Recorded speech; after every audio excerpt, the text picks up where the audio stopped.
sağlam, özgüvənli, nailiyyətləri ilə seçilən övlad böyütmək. Kim istəyir ki, onun övladı özünü layiq bilsin həyatın ən gözəl şeylərinə, həyatın gözəlliklərinə, həyatın bütün verdiyi nemətlərinə. Qorxuların içində, utanclığın içində gizlənməyən övlad böyütmək bu valideynin məsuliyyətidir. Bizi uşaqlıqda hamımızı aldadırdılar. Nə vaxt hansısa uğursuzluqlarını bağlayırdılar bizə.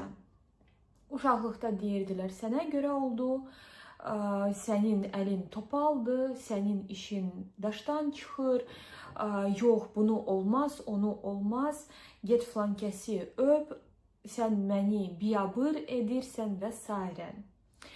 Və biz böyüdük və indi öz travmalarımızı sağaltmaqla məşğuluq.